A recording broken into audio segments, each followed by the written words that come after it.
Bonsoir à toutes et à tous, bienvenue dans l'émission F2M Toulouse. On est là pour parler exclusivement du TFC. On est là ensemble pendant une grosse heure, on va dire, avec vous. Aujourd'hui, toujours la même équipe, un changement près. On a commencé le mercato, on a un prêt d'un nouveau joueur. Puisqu'en attaque, ce n'est pas JB qu'on aura pour les violets.com, c'est Samuel. Comment ça va, Samuel? Et ça va bien, merci de m'accueillir avec vous. Hâte de commencer. J'espère que remplacer JB, ça va pas être trop dur. Non, t'inquiète. Il y a des responsabilités là. Non, il fait semblant, JB, d'habitude, il fait semblant d'être bon. Ah, mais il laisse la place aux jeunes un peu, c'est un peu comme le TEF. Ça, En milieu de terrain, on a la feuille de match avec Nathan, Mehdi et Vincent. Comment ça va, les gars? Ça va, nickel. Hein. Salut, tout va bien? Ça va, très bonne compagnie, une fois de plus. Je parle du chien, bien sûr. Avec Nathan. Est-ce qu'on va l'entendre, le chien? J'essaierai de muter quand même mieux que la semaine dernière, par exemple. J'avoue, je me suis senti un petit peu con, mais c'est pas grave. En défense, on a Yves avec la 10. Comment ça va, Yves?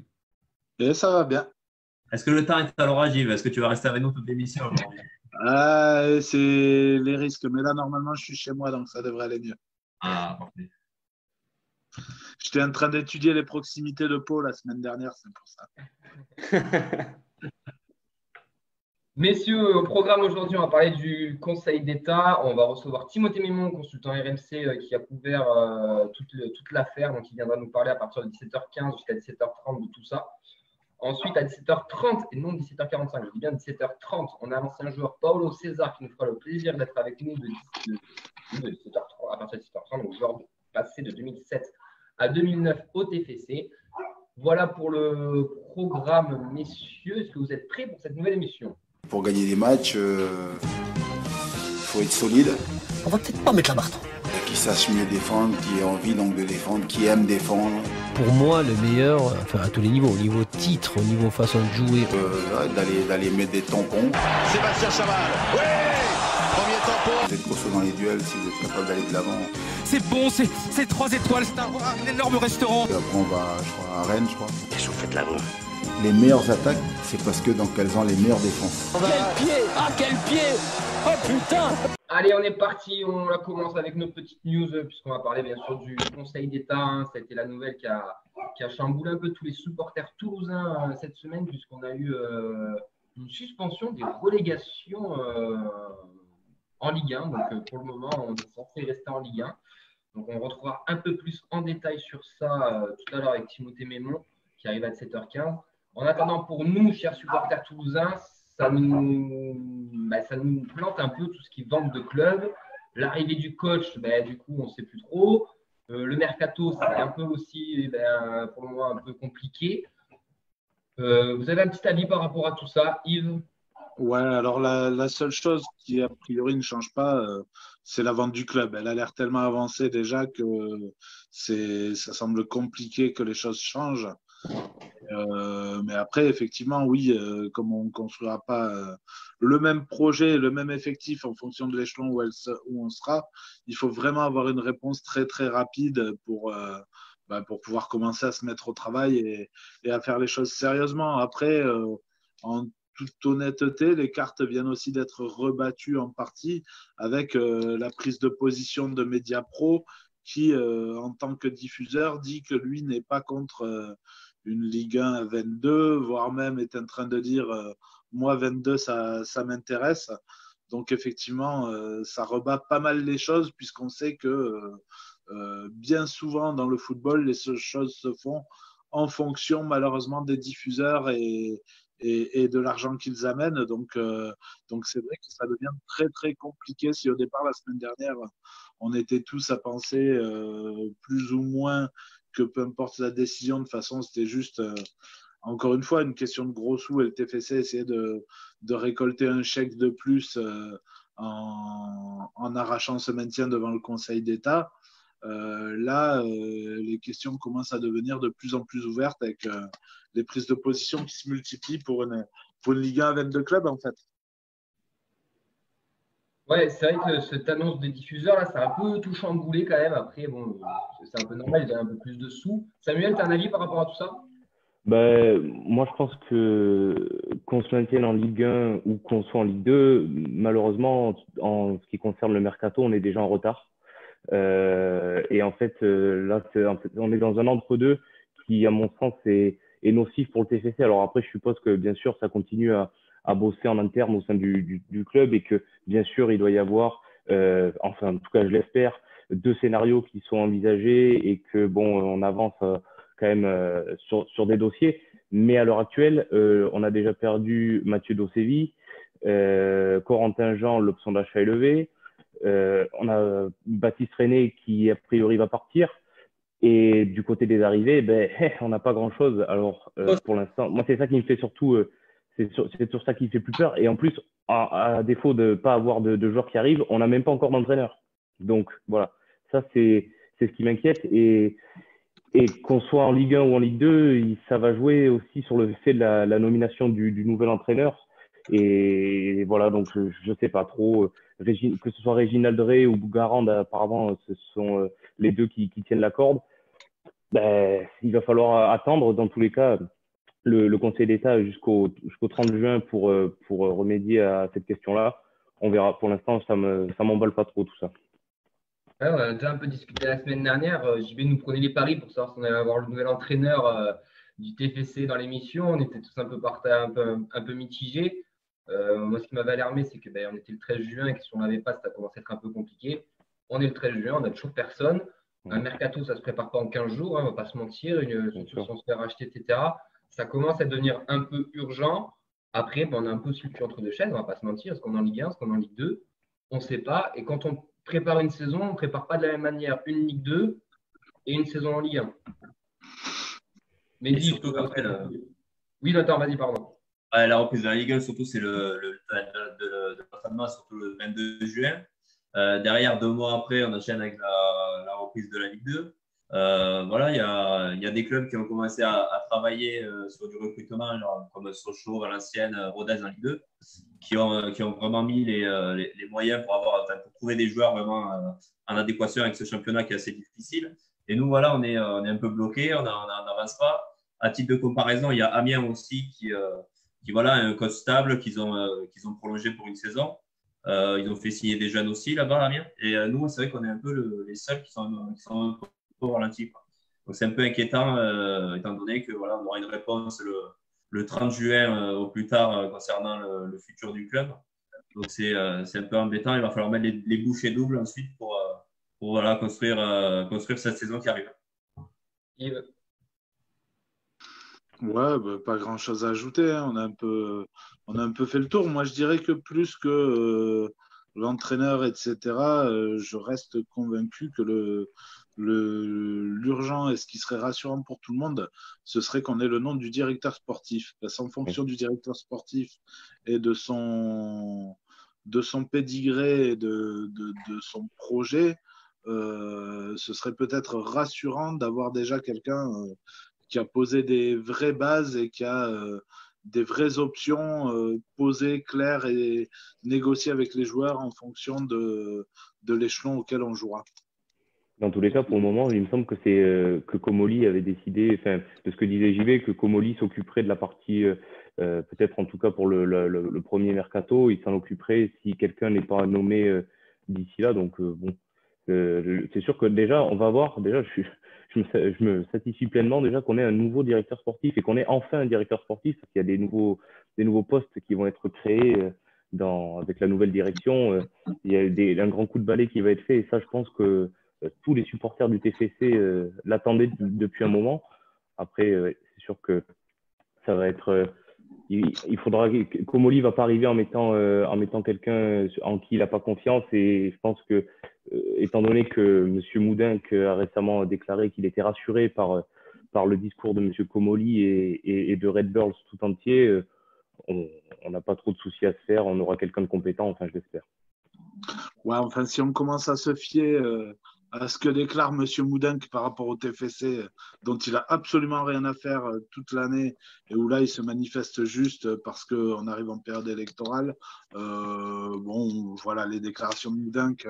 Voilà, et justement, moi, ça m'inquiète un peu que Comolli décide de se charger lui-même du mercato plutôt que de trouver directement un directeur sportif, parce que ça me rappelle de mauvaises idées, et il ne faudrait pas qu'il veuille commencer à tout faire tout seul et que justement on s'enferre à nouveau dans des problématiques où en fait il aura tellement d'autres sujets à gérer, surtout là quand on voit l'intersaison avec les combats judiciaires, etc. Pour moi, ce serait vraiment important et urgent que le directeur sportif soit déjà là pour que justement il puisse s'occuper du sportif et que les administratifs, eux, s'occupent des dossiers notamment juridiques qui sont en cours, quoi. Avant l'arrivée de Timothée Mémon d'ici quelques minutes, qui va nous parler un peu plus du Conseil d'État, Mehdi, tu as un avis sur tout ce qu'on vient de dire Ouais, ben, moi j'ai l'impression que cette décision-là, auquel on a l'air de s'accrocher, notamment avec le communiqué hyper rapide, a plus foutu la merde qu'autre chose, parce qu'en fait on commençait déjà à se tourner vers la Ligue 2, notamment avec le choix de l'entraîneur. La semaine dernière, JB donc, nous avait interrogé, on était certains à avoir dit oui, d'autres non, etc. Mais bon, on était persuadé que cette semaine, on allait avoir le nom du nouvel entraîneur. Et on a l'impression que cette décision a mis tout le monde dans le flou. Effectivement, apparemment, Comolli a différé un petit peu sa décision et ça retarde tout le processus. Et si effectivement, comme il y a de grandes chances, ça aboutisse à pas grand-chose, ce truc-là, alors à part peut-être des sous en plus, ce qui peut être important d'ailleurs, ça nous fait prendre plus de retard qu'autre chose et c'est plus une mauvaise chose qu'autre chose. Je ne sais pas si on n'est pas en train de se préparer si on ne recule pas pour mieux sauter vers la Ligue 2 l'an prochain dans tous les cas. Parce que si ça reste comme ça, si on fait une Ligue 2 à 22, il y aurait quoi, 4 descentes 4 descentes, il va falloir être costaud pour se maintenir avec 4 descentes. Si rien n'est… Bon, les choses vont changer, mais il va falloir quand même être très costaud pour se maintenir avec 4 descentes. Et en Ligue 2, je pense qu'on aurait pu rebâtir plus tranquillement. Ça aurait mis peut-être moins de pression d'être en Ligue 2, d'évoluer en Ligue 2 que de se batailler, à s'accrocher.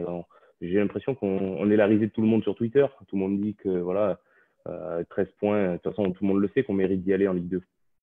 C'est presque dommage, je suis d'accord avec ce qu'a dit Mehdi. C'est presque dommage qu'on reste en Ligue 1. Ça aurait été peut-être plus simple pour le nouveau projet de démarrer de suite en Ligue 2. Juste sur la vente, avant d'enchaîner, moi j'ose espérer, et je fais confiance à Sadran pour ça, et j'espère aux nouveaux investisseurs, d'avoir prévu le coup. Voilà, même s'il y avait une infime chance de se dire que voilà, s'il y avait un maintien de foufou, c'était prévu dans la vente tout simplement, et que tout est prévu pour ça. Ouais, enfin, Samuel, préférer une descente quand on voit les galères qu'ont eu beaucoup de clubs pour remonter à un maintien, on est tous d'accord que si la direction change, que le projet change et que de facto les hommes vont changer, il vaut mieux quand même rattaquer, rester en Ligue 1 et batailler pour s'y maintenir que descendre en Ligue 2. C'est quand même une problématique de moins à enlever, surtout que la saison d'après, si tu es resté en Ligue 1 et que tu réussis à te maintenir, les droits télé que tu vas toucher seront beaucoup plus importants que si tu remontais de Ligue 2. Donc, non, pour moi… Messieurs, on va stopper là. On a Timothée Mémon qui vient d'arriver. Désolé, on va continuer un peu de toute façon ce débat avec lui, à mon avis. Bonjour Timothée, merci de participer à l'émission. Bienvenue. Comment ça va? Ça va très bien, je vous remercie. Merci à vous de m'accueillir. Je vais te laisser avec Mehdi qui a beaucoup de questions. On rappelle que tu as couvert l'affaire du Conseil d'État pour RMC et tu pourras nous éclairer un peu plus sur quelques petits détails. Avec plaisir. Bonjour Timothée, donc je le rappelle, journaliste pour RMC. Tu as couvert l'affaire du Conseil d'État pour RMC. Les audiences étaient publiques, donc tu as assisté un petit peu à tout ça. Déjà pour commencer, comment ça va? Est-ce que ça te fait pas bizarre de parler des violets et pas des verts? Parce qu'il me semble que tu aimes l'AS Saint-Étienne. Ouais, j'aime l'AS Saint-Étienne. Je vois que ton maillot est bleu et je vois du rouge, donc il n'y a pas de problème, ça fait violet. Je ne sais pas si j'ai le droit de le dire. En tout cas, je tente le coup. Non, ça me fait plaisir parce que Toulouse, c'est un stade où je vais avec regret d'une certaine manière parce que je ne comprends pas que cette ville n'ait pas plus de passion pour son club. Il y a tout ce qu'il faut pour. Certes, il y a la concurrence du rugby, mais je n'ai jamais compris cette espèce de désengagement des Toulousains pour Toulouse. Donc, en fait, j'adorerais que Toulouse, que le club de Toulouse puisse arriver à remplir son stade et soit un club important, populaire, comme les Saint-Etienne, certainement pas, mais comme les Nantes, comme le sont Nantes, Strasbourg, voilà, des clubs sympas. Donc, je suis ravi de venir. Si je ne croyais pas un minimum en Toulouse, je ne serais probablement pas là. Merci beaucoup pour cette introduction. Tu commences bien là, auprès des supporters du TEF. Juste, est-ce que tu peux nous rappeler un petit peu ce qui était jugé au Conseil d'État, parce qu'il y avait deux affaires, d'une part Lyon, de l'autre côté Amiens et Toulouse pour les relégations. Comment ça s'est passé aussi? Explique-nous un petit peu les débats qu'il y a eu, etc. Alors, c'est vrai qu'il y a eu, en fait, il y avait deux affaires qui étaient jugées. On a mis ça un peu dans le même seau, mais d'un côté, il y a Lyon qui réclamait la reprise du championnat pour pouvoir potentiellement disputer sur le plan sportif sa qualification en Coupe d'Europe. Et puis, il y avait Toulouse et Amiens qui ne demandaient pas la reprise de championnat, qui contestaient simplement la relégation administrative qui leur avait été imposée d'une certaine manière. Et Amiens et Toulouse ont eu raison sur la décision qui a été prise au niveau du football professionnel en disant, voilà, il y a une convention. En fait, vous vous appuyez sur une convention pour nous dire que Amiens et Toulouse doivent descendre, une convention qui prévoit une Ligue 1 à 20, sauf que cette convention, elle arrive à échéance au 30 juin. Donc, elle n'est pas valable pour la saison prochaine. Donc, finalement, puisque vous nous dites que vous appuyez sur quelque chose qui n'est pas valable la saison prochaine pour prendre une décision pour la saison prochaine, ça n'est pas valable. J'espère que je suis assez clair. C'est très, très, très difficile et c'est assez confus à comprendre. Toujours est-il qu'il y a une nouvelle convention qui doit être signée. Et moi, j'avais la sensation que vraiment Amiens et Toulouse avaient gagné. Que Amiens et Toulouse avaient gagné, que la Ligue 1 allait peut-être passer à 22. En tout cas, qu'il allait falloir trouver une solution pour garder Amiens et Toulouse en Ligue 1 la saison prochaine. Le problème, c'est que la décision qui a été prise pour le football amateur, qui confirme les descentes, les accessions, les titres dans tout le football amateur, et la décision a été prise jeudi, elle a été assez peu commentée finalement sur les radios et les télés nationales, mais en réalité, la décision qui a été prise jeudi corrobore l'idée que si la Ligue et la Fédé trouvent une nouvelle convention qui prévoit une Ligue 1 à 20, à ce moment-là, il sera indiscutable que Amiens et Toulouse descendent en Ligue 2. Voilà, ça c'est pour la partie juridique, c'est ce que j'ai observé. En termes d'équité sportive, on peut quand même se poser de nombreuses questions, je vous l'accorde.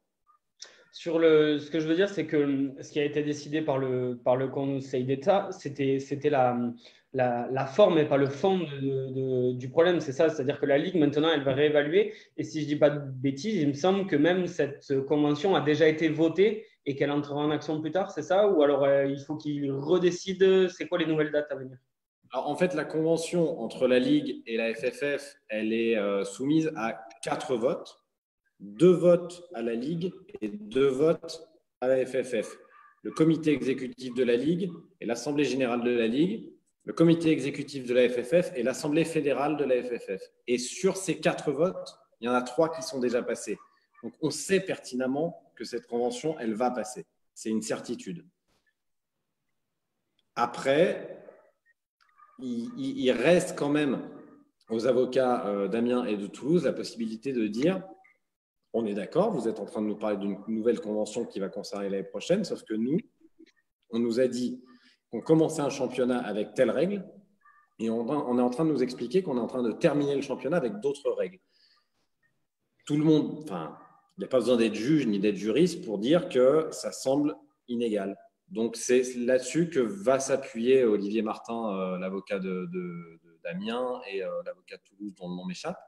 Mais c'est là-dessus qu'ils vont s'appuyer. Le problème, c'est que puisque la FFF a été confirmée dans sa décision pour le football amateur où il n'y a pas de convention puisque ça ne concerne que la FFF et où il y a un fonctionnement avec des règles, Et ben, la FFF va revenir en disant voilà, on a voté de nouvelles règles pour la saison prochaine. Elle prévoit toujours une Ligue 1 à 20. On a toujours prévu par équité sportive de faire monter Lorient et Lens. Donc, on prévoit toujours une Ligue 1 à 20. Donc, il faudra toujours 2 descentes. Voilà. Je ne sais pas ce que le Conseil d'État décidera parce que forcément, Amiens et Toulouse iront se pourvoir à nouveau devant le Conseil d'État une fois leur relégation remise sur le tapis. Est-ce que le Conseil d'État va se dédire? C'est rare. C'est assez compliqué. Mais en tout cas, la Ligue 1 à 22, j'y crois pas beaucoup. Et l'interdiction de faire monter Lens et Lorient, j'y crois pas du tout. Justement, s'il y a de nouvelles décisions à prendre, c'est quoi? Parce que là, on est quand même dans le flou. Par exemple, à Toulouse, entre la Ligue 1 et la Ligue 2, la décision pour l'entraîneur a été un petit peu différée. Si la décision est début juillet, ça fait un retard énorme pour ces clubs-là. Quand est-ce qu'on pourrait vraiment savoir tout ça?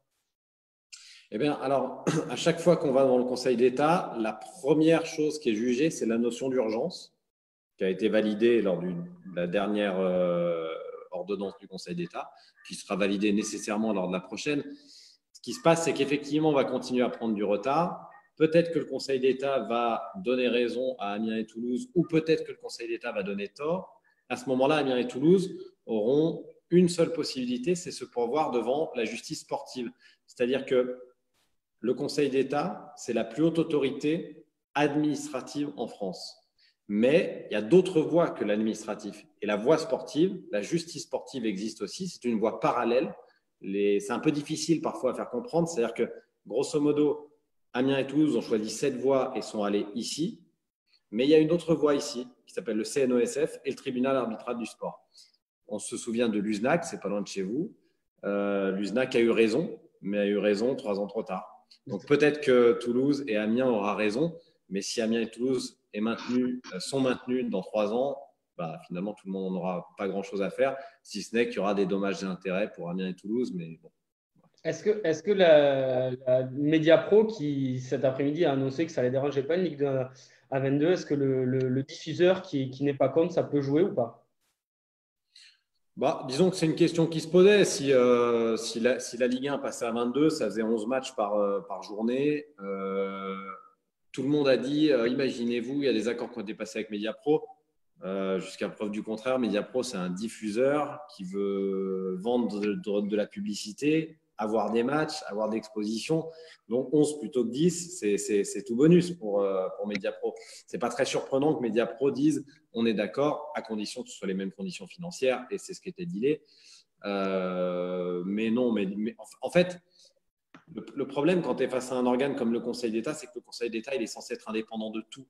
Il est censé être indépendant de la logique économique, il est censé être indépendant de l'État. C'est-à-dire que le Conseil d'État n'est pas censé être soumis à des pressions étatiques, et encore moins à la pression de Mediapro, de BeIN, de Canal. Voilà, ce n'est pas ses affaires. Le Conseil d'État juge sur des notions de droit pur et dur, sur des textes de loi, et en s'appuyant sur des textes de loi, il confirme ou il infirme une décision. Donc, ça n'aura pas d'effet sur la décision du Conseil d'État. Après, je trouve que si on se met dans la peau d'un Toulousain ou d'un Amiénois, c'est un petit signe supplémentaire en disant voilà, il n'y a pas tant de problèmes que ça à organiser une Ligue 1 à 22. Il y a beaucoup de choses qui ont été mises en avant. J'ai assisté effectivement à l'audience du Conseil d'État. On nous expliquait qu'en termes de nombre d'arbitres, de journées, on cherche des fausses raisons. C'est parce que puisque la France a arrêté son championnat, qu'est-ce qui empêche la France, plutôt que de reprendre le 23 août, de reprendre le 10 août et de gagner 2 journées? On trouverait des solutions pour caler ces 4. Ça fait quoi? Ça fait 4 journées en plus ou 2 journées en plus? Surtout qu'on a les journées de Coupe de la Ligue qui sont libres. Oui, il y a les journées de Coupe de la Ligue qui sont prises, qui sont libres. Effectivement. Après, on va être dans une année très restreinte, parce qu'avec l'Euro qui arrive à la fin, les championnats étrangers qui vont finir tard, le calendrier sera serré. Mais je suis d'accord. La place, elle existe de toute façon.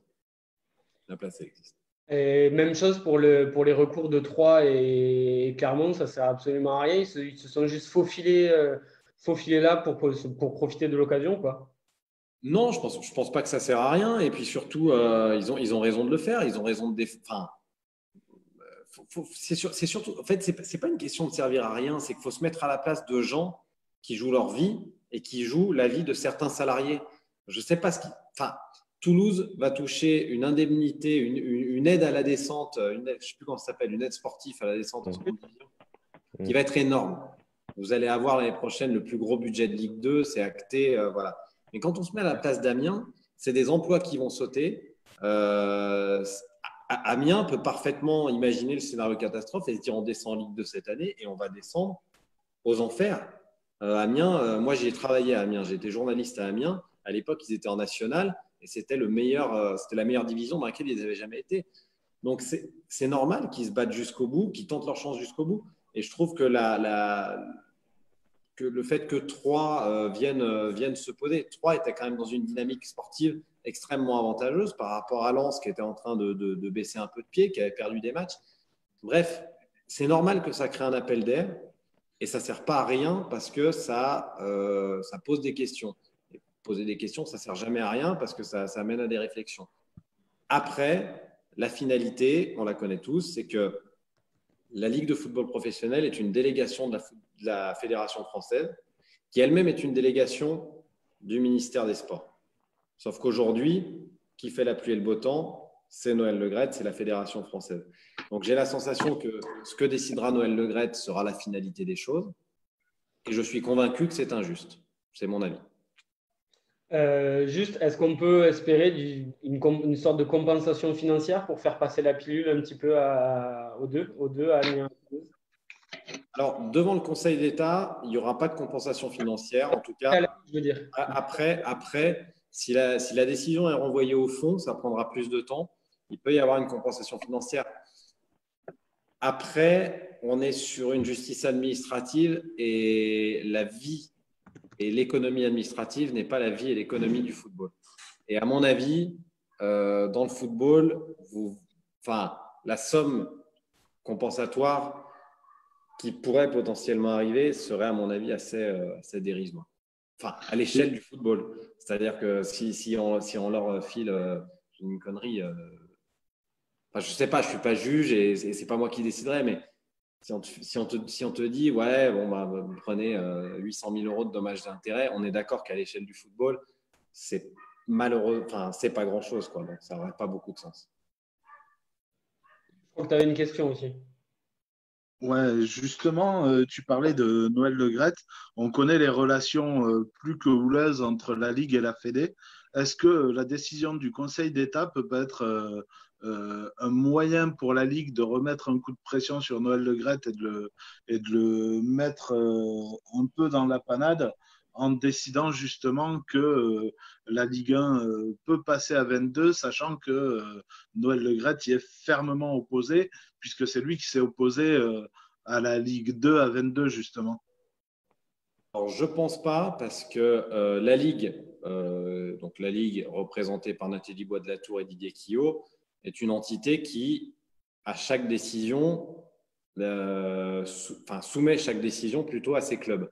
Et que sur les 20 clubs concernés en Ligue 1, on sait très bien que 18, peut-être 17, 16, 15, s'il y a vraiment des gens ouverts et portés, voilà, en tout cas, il y en aura 15 au moins qui vont voter contre la Liga 22. Non, par contre, malheureusement, ça ne fera pas les affaires de Toulouse, donc je ne suis pas porteur de bonnes nouvelles. Encore une fois, je ne suis pas devin, je ne sais pas ce qui va se passer, mais la décision qui va être prise devant le Conseil d'État peut mettre en avant qu'aujourd'hui, la Ligue, d'une certaine manière, ne sert pas à grand-chose. Et ça s'est vu sur la décision de la Ligue 2 à 22. C'est-à-dire que la Ligue a dit, ouais, bon, on va essayer de passer une Ligue 2 à 2. La FFF dit, non, ce n'est pas possible. OK. Mais, encore une fois, la Ligue est une délégation de la FFF. Mais il ne faut pas oublier que la FFF est une délégation du ministère des Sports. Donc, ça veut dire qu'en réalité, plutôt que toutes les décisions reviennent à Noël Le Graët, elles devraient revenir au ministère des Sports. Et là, tu peux éventuellement, si tu mets en avant le fait que la Ligue n'a aucune légitimité, que la Ligue est d'une certaine manière un peu ridicule, qu'elle prend des décisions mais qui peuvent être validées ou infirmées par la FFF, tu reconnais que la Ligue ne sert à rien. ce qui donne les tout pouvoirs à la FFF, et je ne suis pas sûr que le ministère des Sports veuille que la FFF ait tout pouvoir.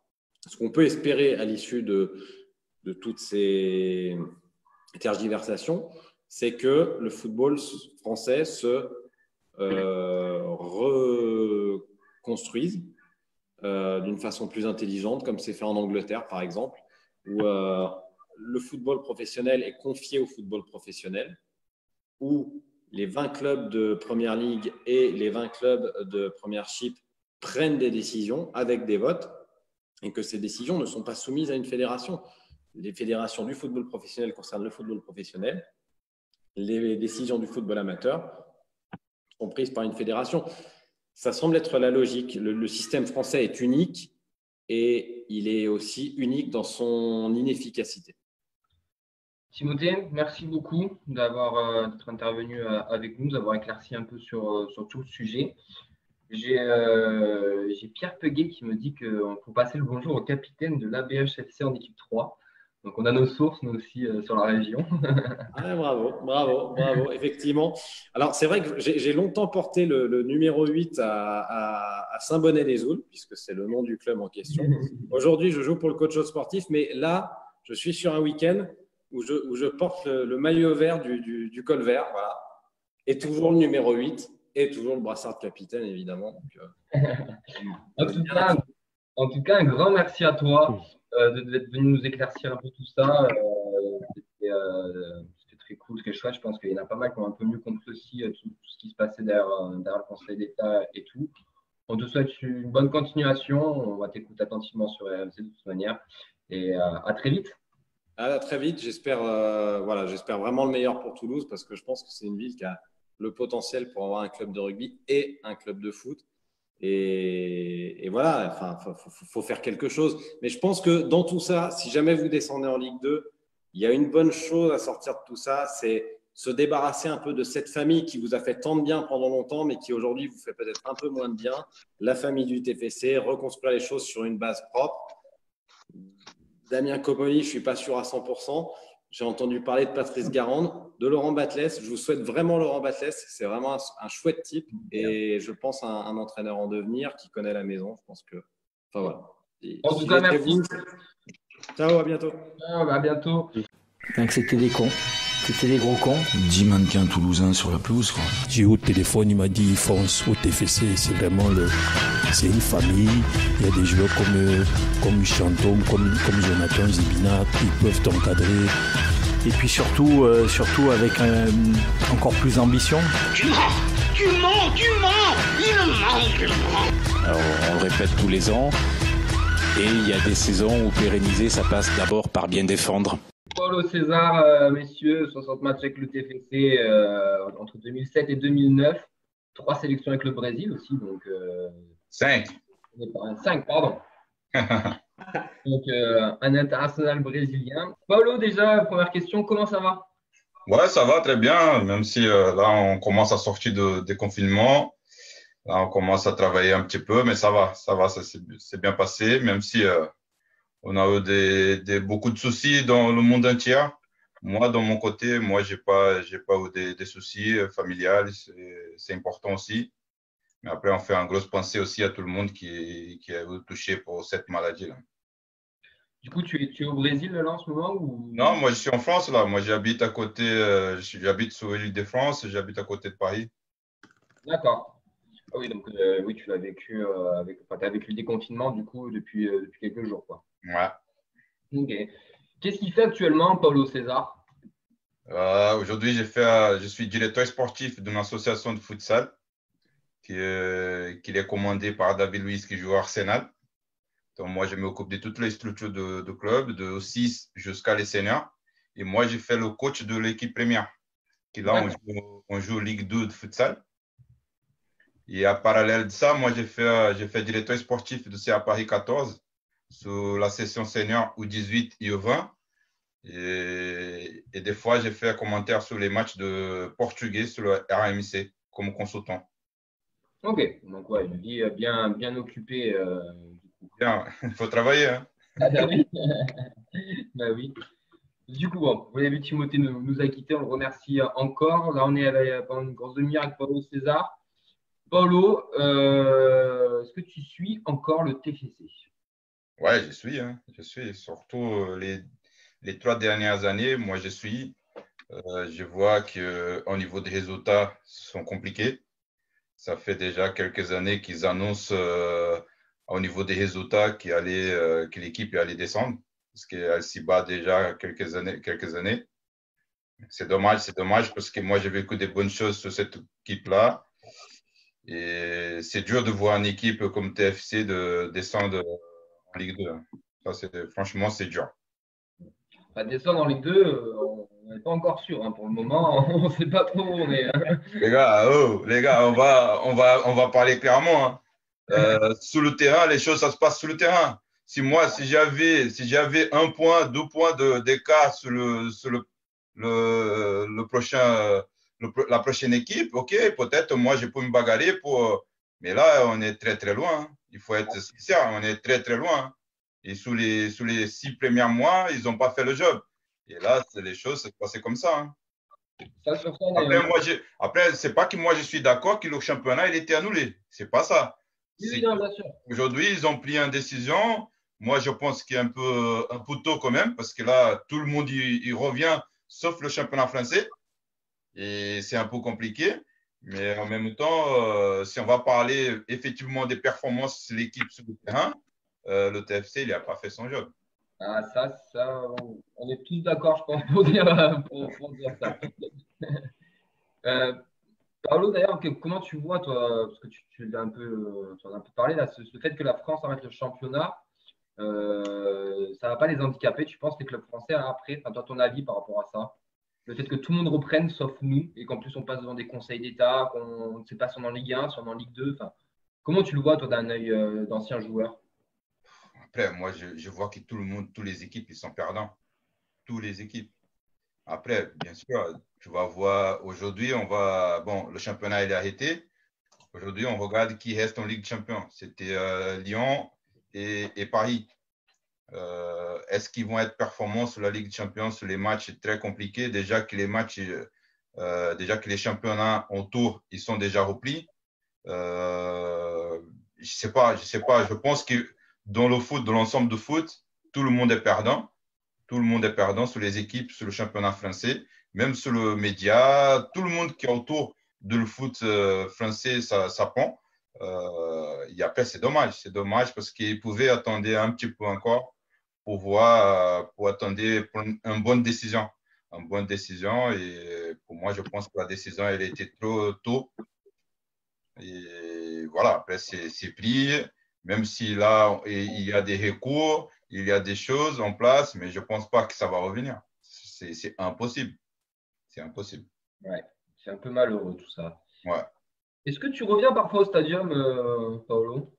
Moi, je vais être sincère avec vous. Je ne viens pas. J'ai venu une fois. Je ne viens pas parce que moi, avec le président, on n'est pas dans la même entente. D'accord. Il y a du coup quelques petites querelles avec le président, du coup?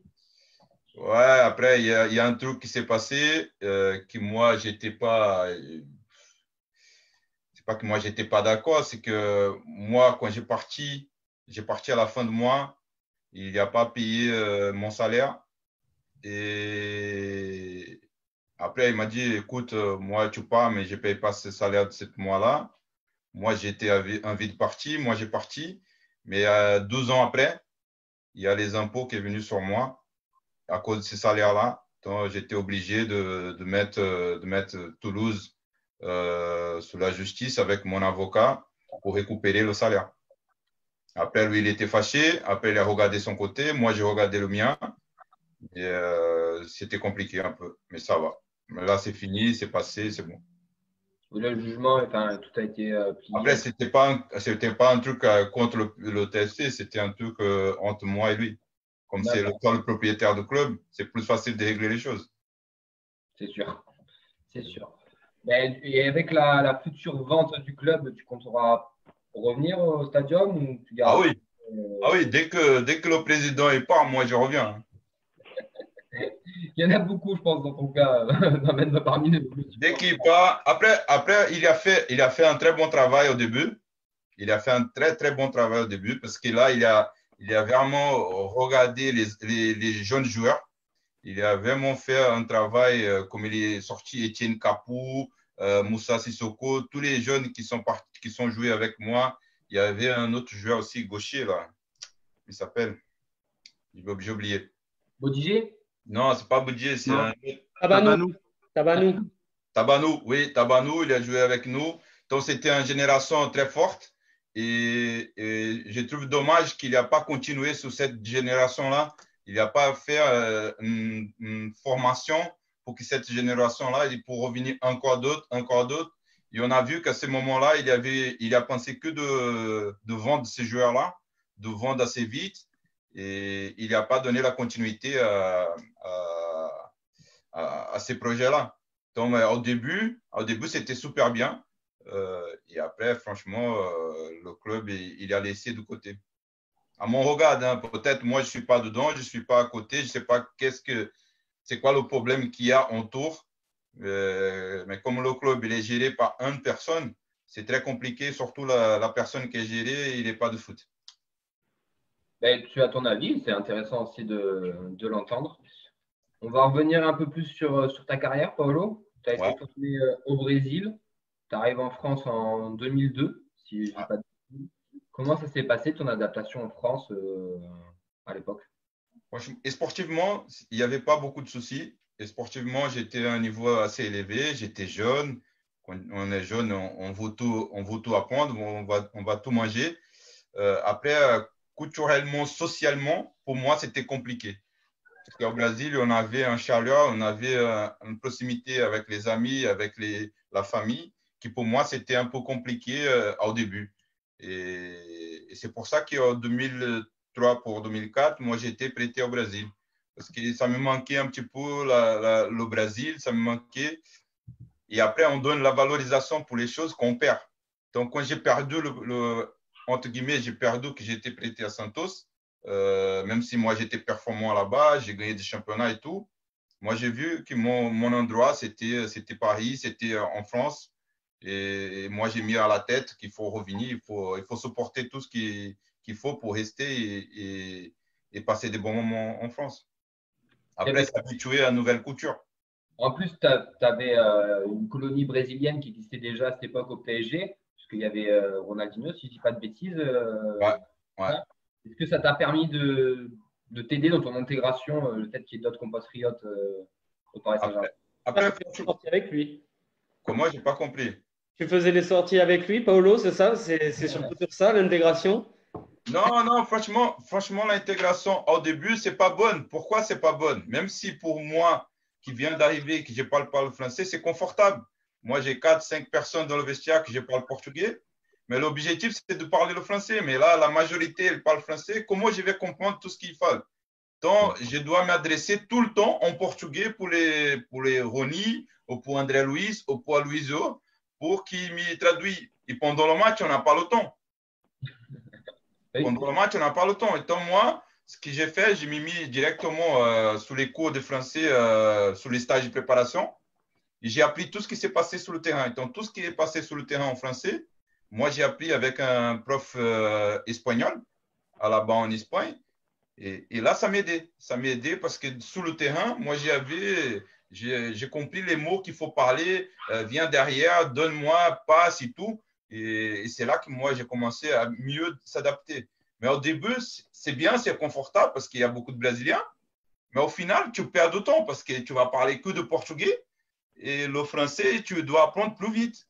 Et après, c'était compliqué. Mais après, au niveau de convivialité, au niveau d'interaction avec les joueurs, c'était fantastique. C'était fantastique. En 2002, tu es avec la sélection, tu participes à quelques matchs amicaux. Malheureusement, tu ne fais pas le mondial 2002. Roberto Carlos qui est devant toi. C'est pas non plus le moment des joueurs, hein, on va dire.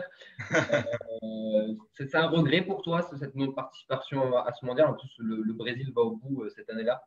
Non, franchement, moi, j'ai que des bons souvenirs. J'ai que des bons souvenirs.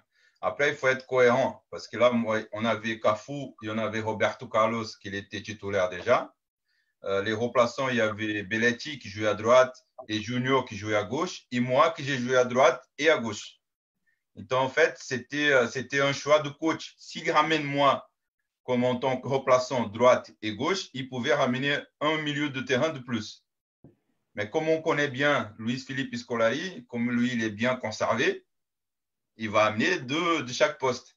Mais après, l'avantage que Belletti et Junior, ils avaient sur moi, c'est qu'eux, ils ont joué l'éliminatoire.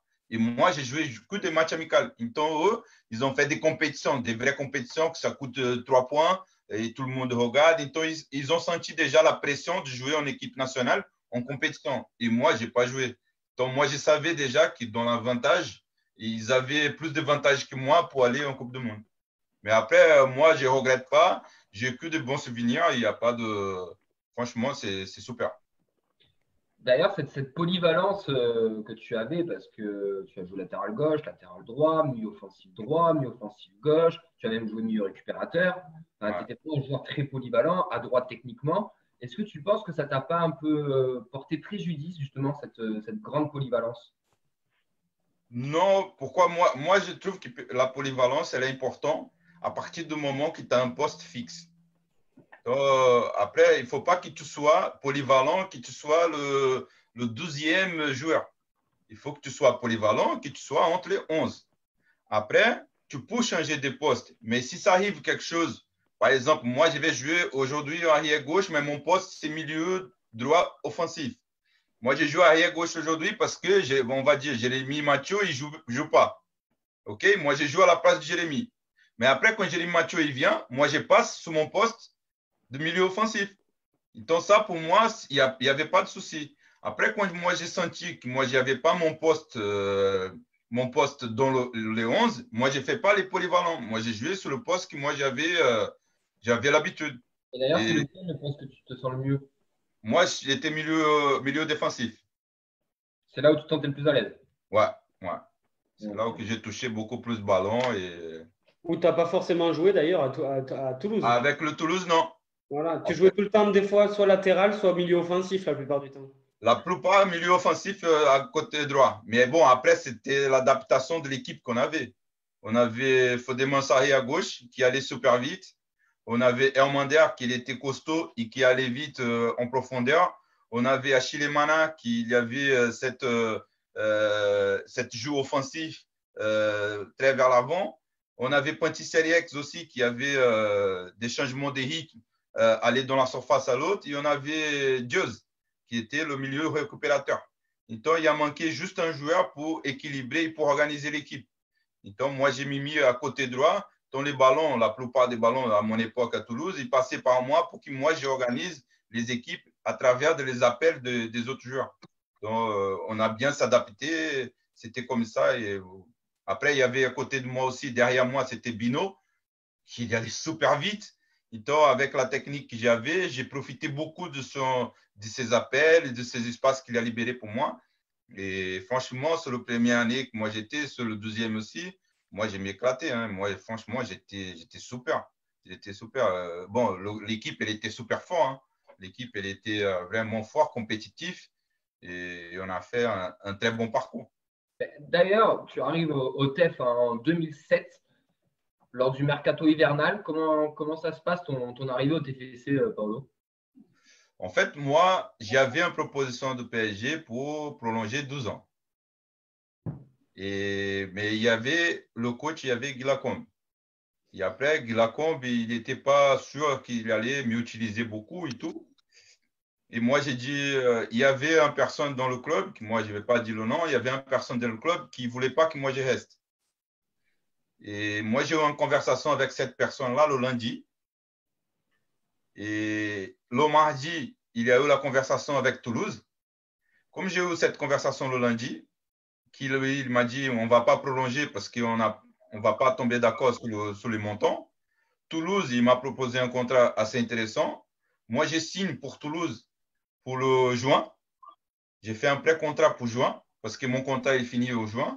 Le mercredi, j'arrive à la séance d'entraînement. Il y avait Paul Higuaín sur le vestiaire. Guy Lacombe, il était viré. Donc, si moi, je savais le lundi que Guy Lacombe, il était viré, que peut-être il va arriver un nouveau coach et que moi, je pouvais attendre une semaine, peut-être je ne viens pas à Toulouse. Ou peut-être je viens. Donc, c'était… Pas grand-chose. Comment? Comme quoi, ça se joue à pas grand-chose. Ouais, c'est une journée, une journée. Et moi, comme je n'avais pas l'habitude de regarder les journaux, je ne savais pas que Guy Lacombe, il allait se virer. Donc, moi, le mercredi, j'arrive, j'ai fait une séance avec Paul Higuain.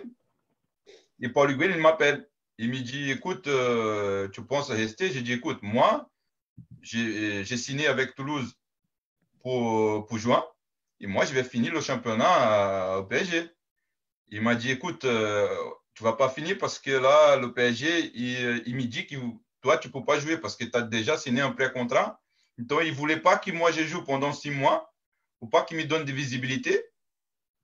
Donc, moi, j'ai dit, bon, si tu ne vas pas me faire jouer, laisse-moi partir maintenant. Et moi, je n'ai pas. Et en même temps, moi, je savais que moi, j'ai parti gratuitement parce qu'il n'y avait pas de contrat. Au final, 12 ans après, quand il y avait le problème de salaire, là, moi, j'ai su que le TFC il a payé 400 000 euros au PSG. Oh. Ah, il a racheté les 6 derniers mois de contrat, en fait. Ouais, ouais. Et après, j'ai parti à Toulouse et je me présenté à Nice. À Nice, non, à Monaco. Et après, on a descendu à Nice pour jouer. Samuel. Sur le banc. Ouais. Salut Paolo, j'ai une petite question. Tu nous parlais des rapports qui étaient un peu délicats avec certains coachs par le passé. Bloqué, là. Comment ça s'est passé avec Elie Bopp et Alain Casanova? Quel rapport t'entretenais avec ces deux coachs? Il est revenu. Ah, ça a coupé, tu n'as pas entendu la question? Repose la question. Ça a coupé tout pour moi. Ah, alors attends, je te repose la question. Je te disais, quel rapport tu entretenais avec Elie Bopp et Alain Casanova, les deux entraîneurs que tu as eu au TFC? Elie Bopp, moi j'ai eu un très bon rapport entre coach et joueur.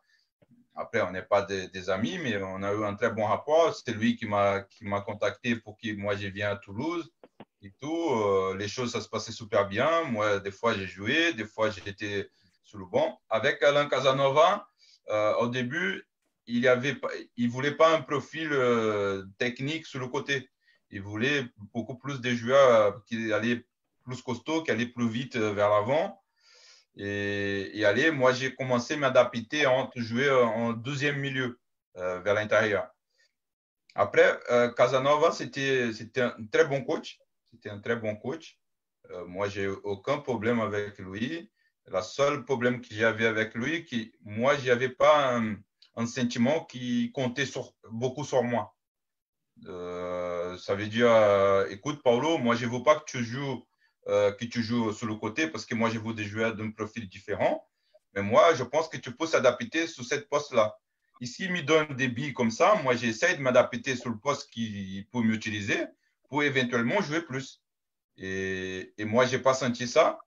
Et on avait beaucoup de discussions individuelles qui, pour moi, c'était bien parce que c'était le moment que moi, j'ai pu tout sortir. Sur le moment individuel, quand tu parles avec le coach, moi, j'ai parlé beaucoup de choses. Mais dans le vestiaire, à chaque fois qu'il me parlait, moi, j'étais tranquille devant tout le monde. J'étais respectueux parce que moi, je respecte le coach. Mais après, c'était ça. Après, la seule chose que moi, je regrette un petit peu, c'est que lui, il ne m'a pas mis donné des billes pour fixer moi sur un poste. N'importe quel poste, mais c'est juste pour que moi, je peux essayer de m'adapter à son jeu, à son profil et à son modèle de jeu. Pourtant, tu avais un profil de joueur qui correspond au style Casanova, j'ai envie de dire. Quand on voit qu'il aimait bien les joueurs un peu techniques et qu'il pouvait s'adapter, tu rentrais quand même dans ce genre de profil. Donc, c'est dommage que vous n'ayez pas pu trouver un terrain d'entente. Ouais. Mais bon, après c'est son choix. Hein. Après, c'est normal. Hein. Il y a pas de… Après, ce que moi, je trouve un peu étrange, c'est que quand je viens pour jouer à Toulouse, Elie Bopp, il était le coach, lui, il était adjoint. Oui. Donc, entre guillemets, dans ma tête, c'est que quand le coach il parle avec son adjoint, ils ont un même avis. Donc, pourquoi d'un an, il y avait un avis que moi, je pourrais être utilisé sur le côté droit, et un an d'après, il ne voulait pas. Donc peut-être pour moi, il y avait un avis différent de le coach Eli Bob. Il était son adjoint, mais il y avait un avis différent. Ouais. Donc, pour moi, c'était ça. D'ailleurs, Paolo, comment tu as vécu ta saison 2008-2009 où ton temps de jeu a beaucoup diminué? Ça t'a pesé, ça, mentalement surtout, je pense? Ah oui, franchement, c'était dur. Hein. C'était dur, tu sais pourquoi? Parce que la plupart des temps qu'il arrive dans le vestiaire, il dit, ouais, écoute, on a un meilleur joueur, nous, techniquement, c'est Paulo César. Après, le reste, il n'est pas… Et tu me dis que moi, je suis le meilleur joueur techniquement dans le groupe, mais tu ne me fais pas jouer. Donc, arrête de me dire ça. Arrête de me dire ça. Il ne faut pas me passer de la pommade parce que moi, je n'ai pas besoin de ça. Moi, je suis déjà avec beaucoup d'expérience. Moi, je n'ai pas besoin de ça. Ou tu me fais jouer ou tu ne me fais pas jouer, tu n'as pas à me donner d'explication. Donc, il sentit que moi j'étais un compétiteur. Hein. Donc, si moi, je ne joue pas, moi, j'étais énervé, c'est sûr. J'étais énervé. Et même d'ailleurs, il y a un match qui m'envoie sur l'équipe 2, là, sur l'équipe de CFA, là, avant. Moi, j'ai dit, moi, je ne joue pas en CFA. Il a dit, non, vas-y, tu joues en CFA et tout. J'ai dit, non, moi, je ne joue pas. Il a dit, non, vas-y, tu joues et tout. J'ai dit, écoute, si moi, je joue au CFA et si j'ai marqué 2 buts, je ne reviens plus, OK? Il m'a dit, OK. Moi, j'étais au CFA, j'ai marqué 2 buts, je ne revenu plus. Donc, c'est la cause de ton départ, les 2 buts en CFA? Ah, et là, moi, j'ai fait… Mais par contre, j'ai fait tous les dimanches, j'ai fait physique tout seul. Mais voilà, après, c'était un choix. Moi, j'ai vécu ça au PSG. Je n'ai pas apprécié. Je n'ai pas vécu ça à Toulouse. Et c'est tout. Après, ils pensaient que moi, j'allais accepter ces choses-là. Moi, non. C'est pour ça que tu pars, Paolo? C'est le manque de temps de jeu, c'est pour ça que tu rentres au Brésil? Après, franchement, j'ai rentré au Brésil parce que j'avais une très bonne proposition de Fluminense. Et ils voulaient que moi, je rentre. Après, moi, je n'avais pas le temps de jouer. Après, je ne dis pas que c'était un bon choix, hein, parce que là, franchement, tout ce qui s'est passé à Fluminense, c'était compliqué. Et voilà, après, c'est une décision que moi, j'ai prise contre la famille. Moi, je viens d'être cambriolé à la maison. Donc, tout ça, c'était très compliqué pour moi. Et moi, j'étais déménagé au bout de 2 mois parce que la maison elle était cambriolée. Moi, j'ai revenu. Il y avait des bandits qui essayaient d'entrer dans la maison et moi, j'étais dedans avec les enfants. Donc, moi, j'étais obligé de changer de maison. Donc, tout ça, ça a accumulé. Il y a un moment qui arrive, la proposition de Fluminense. Moi, j'ai arrivé à Casanova. J'ai dit, écoute, moi, je ne joue pas ici. Et laisse-moi partir pour que moi, je joue un peu. Nathan, tu avais une question pour Paolo. Ouais, salut Paolo. Du coup, tu es resté au club 3 ans. Tu as connu 3 saisons assez mouvementées entre les qualifications en Ligue des Champions, en Europa League, mais aussi avec le maintien, avec le but de Syriac à la dernière journée. Si tu avais ton meilleur souvenir là, que tu pourrais ressortir, ce serait lequel du coup? Le meilleur souvenir, c'est le match contre Bordeaux qui ont prend la Ligue des Champions, que moi j'ai senti 2 fois et qu'Amanda il marque le but. Il marque 2 fois. Pour moi, c'est le meilleur, même si le moment contre Liverpool était magique parce qu'il était différent pour nous. Tout le monde a commencé à vivre des choses extraordinaires, de grands joueurs sur le stadium. Mais pour moi, le meilleur souvenir du stade, tout ça, c'était contre Bordeaux. Ça n'a rien à voir. Et tu as connu 2 avant-centres exceptionnels que sont Elmander et Gignac. Tu leur as fait beaucoup de passes décisives. Et lequel t'a le plus impressionné? Waouh! Moi, sur la question physique d'Elmander, qui m'a impressionné, et sa qualité de finition de Gignac. Et pour moi, c'était les deux points forts des 2 joueurs. Après, les 2, ils étaient exceptionnels. Hein. Chacun a son moment, chacun a son profil d'équipe qui correspondait super bien. Gignac, sur ce moment qui correspondait super bien, et Elmander, qu'il était vraiment costaud, c'est un joueur exceptionnel. Physiquement, il était super fort. Tu penses que le duo, il aurait pu marcher en la saison 2007-2008? Ah oui, je pense, parce que les 2, ils sont très volontaires. Ce n'est pas des attaquants qui, peut-être, tu vas avoir des attaquants devant et qui, après, au niveau de rempli défensif, ils vont marcher. Non, ils vont être là. Ils vont être présents parce que Gignac, il était très combattant. Il se bagarrait beaucoup. Il allait chercher beaucoup les défenseurs avec le ballon. Et Elmander un peu moins, mais il pouvait faire. Hein. Il pouvait faire. D'ailleurs, Paolo, par rapport à cette question, si tu devrais citer le meilleur joueur ou celui qui t'a le plus impressionné à Toulouse et dans ta carrière, tu nous citerais qui? La carrière, c'est dur. Hein. Bah alors à Toulouse, au moins à Toulouse. C'est ce qui intéresse les supporters. À Toulouse, le meilleur joueur à Toulouse. Celui qui t'a le plus impressionné. Pas forcément le meilleur, mais celui qui t'a le plus Après, moi, impressionné. ce qui était plus impressionné, c'était Jérémy Mathieu. Sa vitesse et sa frappe. Il était vraiment impressionnant. Moi, j'ai entraîné beaucoup les coups francs avec lui. Et j'ai vu vraiment la frappe qu'il avait, la vitesse qu'il avait sous les séances d'entraînement. Après, sous les jeunes, Étienne Capot, qu'il avait une qualité énorme. Il avait une qualité pour être des grands joueurs, mais je pense que dans la mentalité, dans l'attitude, des comportements, il était déjà très haut pour son jeu, il était en progression. Donc, je pense qu'il a pensé qu'il était plus grand qu'il avait à son âge à Toulouse. Et Sissoko, il avait moins de talent que lui, mais qu'il a bossé beaucoup et qu'il est dépassé avec le travail. Avec le travail, il est dépassé Étienne Capot qui avait beaucoup de talent. J'ai une petite question, Paulo. Ton passage à Toulouse, il a été auréolé de certains succès avec la qualification, comme le disait Nathan, en Coupe d'Europe, etc. Il y a eu aussi pas mal de blessures. Ouais. Est-ce que c'était d'un côté un peu de malchance qui s'abattait sur toi, ou est-ce que tu penses que tu avais une part de responsabilité là-dedans? Comment tu le vois, toi? Mais à chaque fois que tu se blesses, c'est sûr que le joueur, il a un part de responsabilité, n'importe quelle blessure.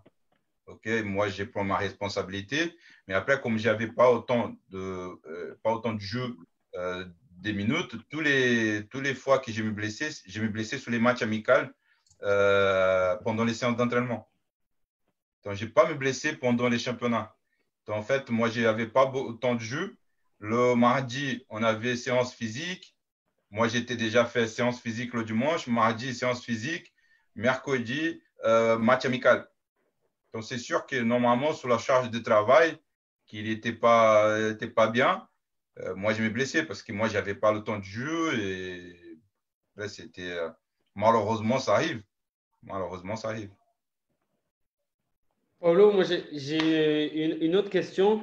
Donc à Toulouse, c'est en train de se restructurer. Bon, on a des noms d'entraîneurs qui circulent, mais il y a un directeur sportif qui va être cherché. C'est quelque chose qui toi, peut te botter ou pas, qui peut t'intéresser ou pas? Non, moi, si je me postule à Toulouse aujourd'hui, je me postule sur un poste de coach, sur le U19, parce que moi, j'ai le FAA, j'ai le BEF, j'ai le diplôme ici en France. Donc, moi, je commence petit, je commence à progresser dans ma carrière. Et je ne veux pas être directeur. Aujourd'hui, je suis directeur de futsal parce que c'était une opportunité qui est arrivée. Je suis directeur de CA Paris parce qu'il y a des amis dedans qui m'ont demandé un coup de main. Donc, ce n'est pas mon truc spécifique. Mon truc spécifique, c'est de coacher. Et, moi, je reste sur le coacher. Ouais. Donc, tu pourrais être à la recherche d'un poste pour entraîner dans un club à la formation, etc. Bien sûr, bien sûr. La direction change. Comment? Avec la nouvelle direction, avec un changement de direction, tout est possible maintenant. Ouais, après, ouais, c'est ça. Hein. Si le président n'est pas, moi, je peux revenir. Attends, une question. Ouais, du coup, tu as dit que tu as passé tes diplômes d'entraîneur. Est-ce que ton but, c'est d'entraîner au plus haut niveau, du coup? Moi, je n'ai pas compris, là. Tu as passé des diplômes d'entraîneur. Est-ce que ton but, c'est d'entraîner au plus haut niveau, du coup, en Europe? Le maximum, oui, bien sûr. Après, aujourd'hui, je ne suis pas prêt pour aller en Ligue 1. Aujourd'hui. Donc, moi, j'ai la conscience que moi, je bosse. Moi, j'étais déjà coach au Brésil en Ligue 2. Donc, moi, j'ai déjà dirigé une équipe pro au Brésil en Ligue 2. Moi, j'ai déjà dirigé des équipes 20. Donc, moi, j'ai quelques expériences en tant qu'entraîneur. J'ai dirigé 12 équipes ici en France, Lusitano Samoa au 20. J'ai dirigé aussi Gobelin au 17. Et moi, j'ai un peu d'expérience, mais après, il faut que l'apprentissage, la pratique, elle continue pour que moi, je puisse progresser au niveau aussi théorique et diplôme, qui c'est important en France. Et pourquoi, du coup, tu as préféré repartir en France de zéro alors que tu entraînais en deuxième division au Brésil? Parce que moi, à partir du moment que j'ai quitté la France, moi, j'ai gardé mes enfants sous l'école française au Brésil. Donc, ils sont alphabétisés en français. Et moi, j'étais tout le temps dans l'optique de, dès que ma carrière est finie, on revient en France pour habiter, pour élever les enfants dans une meilleure sécurité, un meilleur pays. Donc, c'était ça mon choix. Et après, ça allait continuer sous le choix de progresser aussi en tant qu'entraîneur, connaître une autre culture. Et en même temps, les diplômes que j'avais au Brésil, ils ne me donnaient pas d'équivalence pour travailler en Europe. Et moi, je voulais d'équivalence pour travailler en Europe. Donc, c'est pour ça que j'ai venu et j'ai passé les diplômes. Là, j'ai passé le BOF, j'ai le découverte de futsal, j'ai les perfectionnements de futsal. Là, moi, je vais passer les performances et peut-être le DOS cette année. On va voir. Donc, moi, je suis tout le temps dans la progression. Paolo, en parlant de ça, moi, je suis coach aussi en amateur et j'ai un avis sur la formation française que je trouve très lourde. Est-ce que tu as ce ressenti aussi ou et tu trouves très lourde à quel point? En termes d'administratif, de modules, de tout ce qu'il y a, je trouve que la formation française est un peu… Ah, tu parles de la formation des éducateurs? Ouais, qu'elle est un peu stigmatisée aussi, qu'on voit pas mal de choses, mais c'est un peu stigmatisé. Je trouve qu'elle est très, très longue aussi. Si on n'a pas été d'anciens joueurs bien sûr, au niveau, c'est un peu fermé, un peu bouché, pas comme dans certains pays, comme par exemple au Portugal. Toi, d'un œil d'un ancien pro, moi, je suis d'accord avec toi. Aujourd'hui, moi, j'ai eu la opportunité de jouer en Ligue 1, plus de 100 matchs. Donc, moi, j'avais la possibilité d'aller plus haut.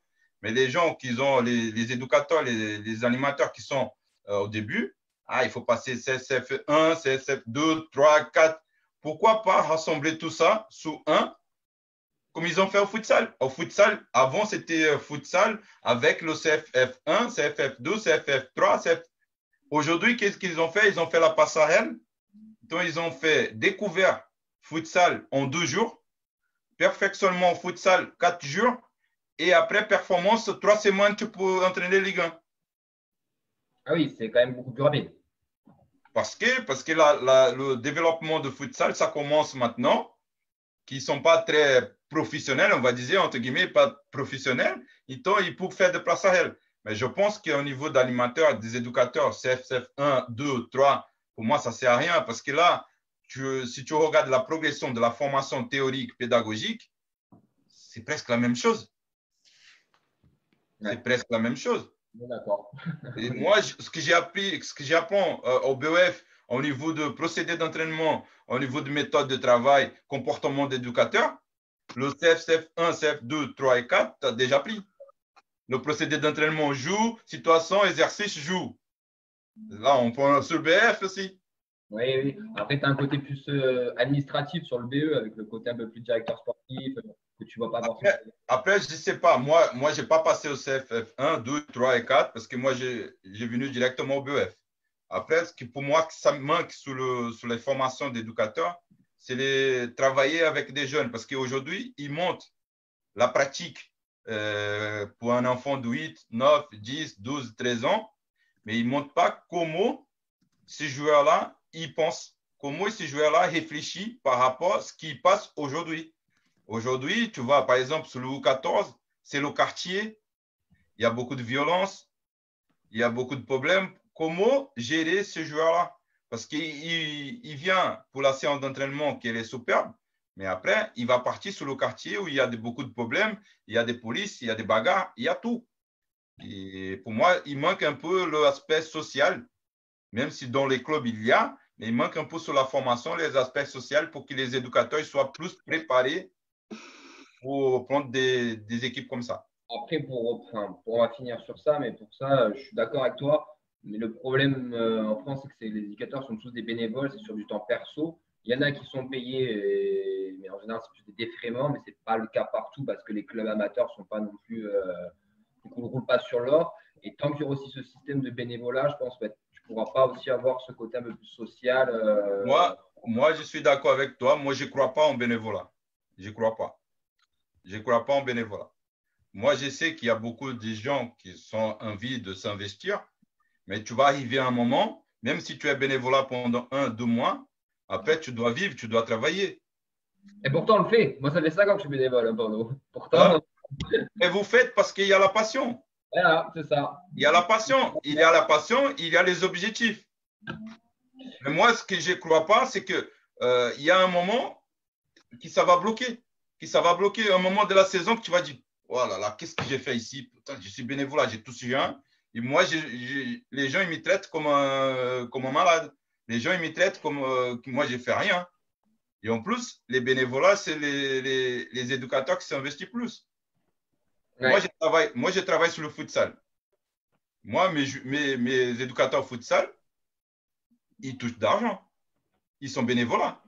Et moi, je ne peux pas payer 200, 300 euros pour chacun. Mais les événements qu'il est là, moi, j'ai payé un petit peu. Vas-y, tu prends un petit peu. Tu prends un petit peu. Pourquoi? Parce que moi, je dois valoriser mes éducateurs. Déjà, ils doivent me supporter. Parce que moi, je suis chiant. Ils doivent me supporter.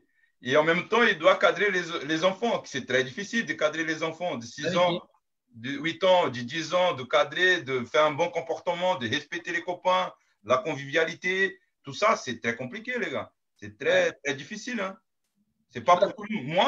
Moi, en tant qu'entraîneur, moi, jamais je vais m'entraîner au 6, ou 8, ou 10, ou 12, ou 13. Jamais. Jamais. Parce que moi, je n'ai pas de la pédagogie éducateur. Moi, j'ai la pédagogie entraîneur. Les deux sont différents. C'est différent. Ça, je suis d'accord. Et moi, je suis d'accord avec toi. Ces trucs de bénévolat, il faut que ça change. Paolo, pour finir sur ces entraîneurs, parce que là, on est parti un petit peu loin, mais pour recentrer, pour finir, s'il y en a un qui t'a marqué dans ta carrière ou pas de coach? Luxembourgo. Qui ça? Luxembourgo. Ah, Borgo, oui. Ok. Pourquoi? Ah, parce que lui, il était bon. Il était bon tactiquement, il était bon dans la motivation, il était bon. Il y a beaucoup d'aspects qu'il était bon. Il savait gérer un groupe. Il était costaud, il était exigeant. Il y en avait vraiment une équipe très forte. Il savait utiliser ses points forts de cette équipe. Et c'est pour ça qu'on a gagné le championnat brésilien avec lui. Et après, il est parti au Real Madrid. On voit, c'est qu'il ne devait pas être si mauvais, ouais. Ouais. Paolo, on va devoir se quitter bientôt parce qu'on a un petit peu dépassé, mais c'était tellement intéressant de continuer. Avant que tu nous quittes, Paolo, qu'est-ce que tu peux dire aux supporters toulousains qui sont très nombreux encore à nous regarder aujourd'hui? Moi, je dis qu'il faut croire sur cette équipe, il faut croire sur la région. Même moi, en tant qu'admiratif de cette région, de cette ville, moi, je crois beaucoup que le club il peut évoluer pour revenir sur la Ligue 1. Il peut faire d'un bel travail, surtout un travail de formation, un travail de professionnalisme et après être prêt parce que là, ils ont perdu le fil, il a perdu le fil conducteur. Et là, il faut le retrouver. Il faut le retrouver. Et j'espère que si les gens, les nouveaux qui achètent le club, ils soient dans une bonne mentalité pour qu'ils arrivent à faire le club grandir. Est-ce qu'on pourra revoir Paolo au TFC ou pas? Si le président n'est pas là, oui. Ça, c'est bon. Le leitmotiv, il y a un truc qui ne bouge pas, c'est ça? Nous, on espère te revoir parce que vu ton discours que tu avais, ça a l'air intéressant. Et pour des U20, pour des U19 ou peut-être une réserve, voire l'équipe première, qui sait, avoir un Paulo César, ça pourrait. Aujourd'hui, moi, je ne suis pas prêt pour l'équipe première. Moi, je suis sincère. Moi, je suis pas prêt. C'est la lucidité, ça. Tu te laisses combien de temps avant de reprendre le TFC? Moi, je pense. Là, moi, je connais. Là, il y a des visages que moi, je me rappelle. Mais je ne connais pas le nom, je ne vais pas parler. Yves, moi, je te connais. Et Nathan Maréchi, je connais aussi. Je rappelle de vous. Mais après, moi, j'ai besoin de progresser théoriquement. Donc, moi, je suis dans l'optique de, quand j'arrive en Ligue 1, il faut que j'arrive prêt. Il ne faut pas arriver en Ligue 1 pour descendre. Non, il faut pas arriver pour… C'est comme le joueur de foot. Hein. Dès que moi, j'arrive en pro, il faut que j'arrive en pro pour rester. Il ne faut pas que je revienne au 20. Donc, moi, petit à petit, on arrive. C'est tout le bonheur qu'on te souhaite, en tout cas, Paolo, de pouvoir continuer très rapidement et de gravir les échelons. En tout cas, un grand merci à toi d'avoir participé à l'émission. Il y a eu beaucoup de choses qui ont été dites et ça, c'était très intéressant. En tout cas, on te remercie encore beaucoup. On te dit à très, très vite quand tu veux, bien sûr. L'invitation, elle est permanente. Et n'hésite pas à revenir nous voir. Ok, merci beaucoup et je souhaite une très bonne journée, très bonne fin de journée là, pour tous les supporters de TFC que j'ai admirés et qui sont dans mon corps pour toute ma vie. Merci Paolo. À très bientôt. À bientôt. Ciao. Ciao. Merci Ciao. beaucoup. Merci en tout cas. Ciao. Voilà, messieurs, on avait Paolo César. 3 quarts d'heure d'interview. Ça a tiré à balles réelles. Hein, et quelle interview! Mais très intéressante. Beaucoup de choses intéressantes dans tout ça. Messieurs, nous, ça va être l'heure de nous quitter. On a encore peu dépassé. Bon, Vincent va devoir encore couper tout ça pour faire sur Radio Occitanie. Vous retrouverez mardi à partir de 21h. On reprend les créneaux, on envoie les enregistrements. Donc, mardi à 21h sur Radio Occitanie, vous aurez l'émission d'1 heure. Bien sûr, sur la chaîne YouTube, la feuille de match ou sur la chaîne www.com aussi. Vous retrouverez dès demain la vidéo montée tout simplement pour regarder en replay cette émission. On va remercier lesviolets.com avec Samuel. Bravo pour la première, Samuel. Merci à vous de l'invitation et je pense qu'on sera amené à se revoir. Bien sûr, j'espère en tout cas. Mehdi, Nathan, Vincent, merci à vous trois aussi. On se retrouve la semaine prochaine. Yves, merci à toi. Ouais, merci à vous tous. Passez une bonne fin de week-end. Et Camille, éducateur bientôt sur ses réseaux sociaux. Moi, j'aurais pu rester 3 heures avec lui, donc j'ai dû m'arrêter, mais il y avait des trucs très très intéressants. Messieurs, on vous donne rendez-vous samedi prochain à 17h. Je vous rappelle que les matchs de Canal+ n'ont toujours pas repris, la Ligue 1 n'a toujours pas repris, donc le rendez-vous c'est 17h, c'est l'F2M Toulouse sur la page lesviolets.com. On vous souhaite à tous une très bonne fin de soirée, un très très bon week-end et en espérant peut-être avoir le coach la semaine prochaine, messieurs, qui sait. On a déjà essayé de prendre les paris la semaine dernière, c'était pas très fructueux. Ouais, mais Winamax nous offre encore un nouveau pari apparemment. Un pari gratuit. Allez messieurs, à bientôt et passez une bonne soirée. Ciao.